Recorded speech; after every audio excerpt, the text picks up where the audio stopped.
look for your stains, your dents, your chips, your scratches. Sometimes the main door veneer may start to peel off at the corner. These are called cosmetic damages. Okay, you go through this fundamental approach to inspect your house, you will not miss out anything. Okay, this is how we do also. I don't give my guys checklist. Checklist limits the things that a person will check. So a checklist is not ideal. It is better to go by a fundamental approach. Okay, so then the next thing will be what equipment do you get. Okay, these are the three basic equipment that you may want to get. You can easily find them in hardware shops. The bottom one is what we call a tile tester. We use that to check tile for hollowness. Okay, the middle one is a spirit level.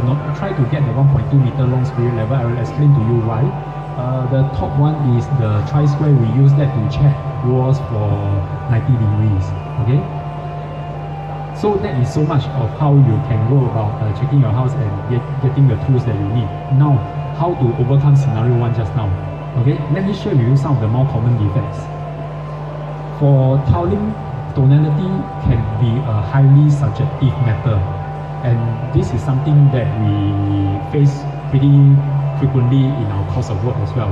So you have a photo on the left which is perfectly fine, no defects, and you have the photo on the right which obviously is tonality which is way out.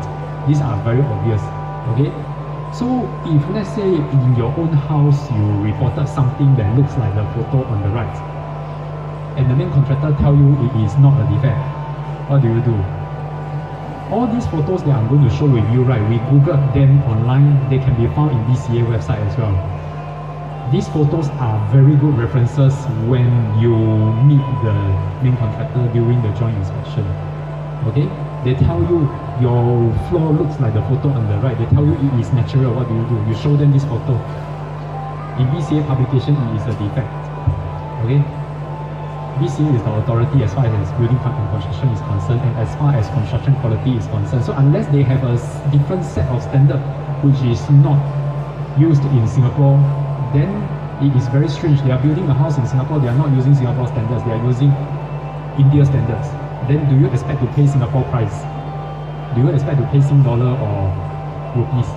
You know what I mean? So these are very good references for you to use when you face scenario 1, which I mentioned just now. Okay, so that is for tonality. Pointing defects is also very common, very easy to settle as well. This normally occurs when you have tiling, wall tiles, floor tiles, the tile joints are not properly done up, you have gaps, you have uneven finishes. These are pointing defects which can be reported. Wall tiling and floor tiling can be uneven. So how do you know how uneven is a defect? Just now I talked about 1.2 meter spirit level. Why? Because when you check for unevenness, you place a 1.2 meter spirit level on the floor, let's say, just like how they do it in this photo. You look for the biggest gap between the spirit level and the floor. It should not be more than 3 mm. Why? Because the tolerance is not more than 3 mm over 1.2 meter. Okay? There is another standard for tile leakages across adjacent tiles. It used to be 1 mm across adjacent tiles. Now they have tightened to 0.5 mm as well. That is also possible to measure. You use a spirit level, place on the floor, measure the gap. Okay. Then next, cosmetic damages. This one is pretty obvious. Chips and cracks. Normally, contractor will not dispute this. They will rectify for you. Other types of cosmetic damages on door systems, very commonly chips, dents, nail holes. Okay, paint stains. Stains, as a rule of the thumb for us, right, as long as it is something that you cannot rub off or you cannot scrape off, you can feel safe to lodge it in. Let the contractor do the cleaning for you. They have industry grade cleaning agents who can do the work better. Okay, more cosmetic damages, untidy joints between window frames and walls, between door frames and walls, between cabinet frames, wardrobe frames and walls. These can also be lodged. Okay.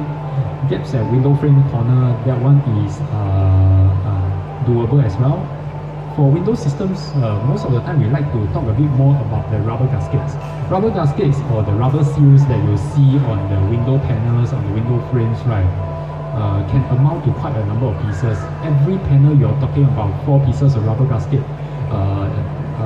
between the glass piece and the panel, another 4 pieces facing the outside environment, and another 4 pieces of rubber gasket on the frame itself. So you're looking at easily 12 pieces already. Sometimes the systems are more complicated, you have more gaskets. Okay, so do make sure that all these rubber gaskets are in good condition. They are not denatured, they are not hardened, they are not torn. Okay, they are not too long or too short. Okay, needs to check for all these. Make sure that they are properly installed, not too loose as well. Okay, for carpentry, right, the photo on the right is a classic example of what a missing item can be. These are actual photos. Entire doors can go missing. Shelves, adjustable shelves, not of the right dimension, can sometimes be found as well.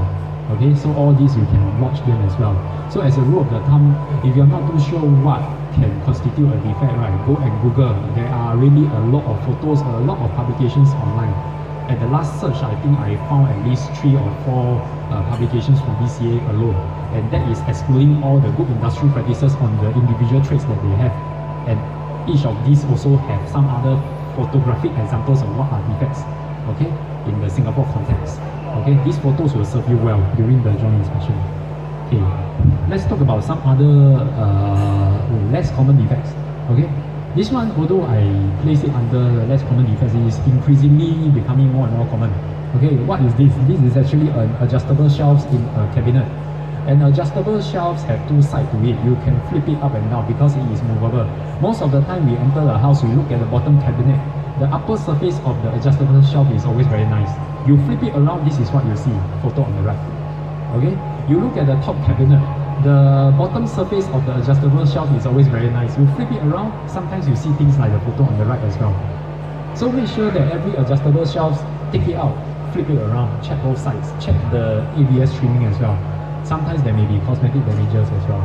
Okay, so that is for this photo. Photo on the left, what is the problem? The basin is properly installed, the tap is properly installed, the drain pipes are all there. But do you see something missing above the drain pipe? The white PVC pipe. There is another small metallic outlet there. That is actually the water connection to the basin tap. The braided hose is missing. So the owner was asking us, why is there no water to the tap? Although he has already turned on the water supply. Okay, he didn't look below. Okay, so sometimes things like that happens.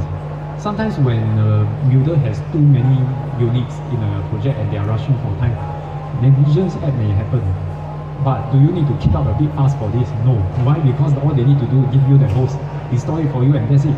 Okay, tell them what you found, make their job easier, let them fix it for you and move on. Sometimes we come across customers who see this kind of thing and they will harp on it for the next 3 weeks. Will it help the builder or not? Not really. Is it counterproductive? Yes. Does it make the person who is working on the rectification in your house feel not so good? Yes. So when the person doesn't feel good working in your house, what happens? You are dealing with human beings, and then don't forget that the quality of the rectification work depends on what? The skill of the craftsman working in your house. Okay? So try to make the work as easy as possible for your main contractor and their subcontractors to do. Try to make the environment as conducive as you can. The more you help them, the better they can help you back. Okay? Then the faster you get back your house, the better the quality of the defects rectification, the earlier you can start renovation. At the end of the day, the more you help them, you help yourself as well. Okay? This is the next photo I want to share with you. This is what we call a floor waste, typically found in the shower area. It is a smaller version of the floor trap that we all know. Okay? When we first see the photo on the left, right, we didn't think of anything wrong with the floor waste because it looks to be in order. One of my inspectors had this idea that he wanted to tug at the faceplate of this floor waste. So he opened the cover, he gave it a pull, you get the photo on the right. The whole cover came out, so it wasn't properly secured. Never mind, then we looked inside the floor waste. What do we see? You see the bottom right photo, we see debris. Never mind. Do you see the PVC pipe which is supposed to be there connecting the floor waste to the floor trap? No, the PVC pipe is not there. Then we start to worry, so is the waterproofing there or not? You know, when you start to have questions, you start to feel worried. Okay, so we launched this. Eventually we know the main contractor removed all the floor toweling redo the entire PVC piping for this unit, relay back the waterproofing, relay back all the tiles. It was a pretty tedious process which took I think a few days to settle. But if I don't show you this photo today and you go into your house and you see this floor waste cover like that, will you have think twice about opening and pulling it? You may not. Even if you open it, you see inside, do you think you will have identified the PVC pipe which is supposed to be there? Okay? Think about it. Okay? Then for the balconies, right, a lot of new condominiums and ECs nowadays come with metal railing. This is just one example of metal railing with bent rods inside. Okay? This can be rectified, but you need to spot them first. Okay? Not so easy to find. But if you look close enough, you should be able to identify them. Does it actually bother a lot of people? Based on our experience, actually no. Half of our owners, right, who have this issue will ask us to let go. Why they say it doesn't really matter. It wouldn't like cause the railing to fall off or what. It is not a safety concern. Okay? So this is what I mean, beauty is in the eye of the beholder. The other half of our owners will tell us that, no, how can I have a crooked rod in the middle of nowhere? Not good for feng shui. Then they have to settle. But there's no right, no wrong, you see, when it comes to situations like this. Because it's really purely aesthetic. So a lot has to depend on your comfort level. Because why? You are the one who's going to live in the house for the next 10 years, 20 years. Not us, not the main contractor, not the developer.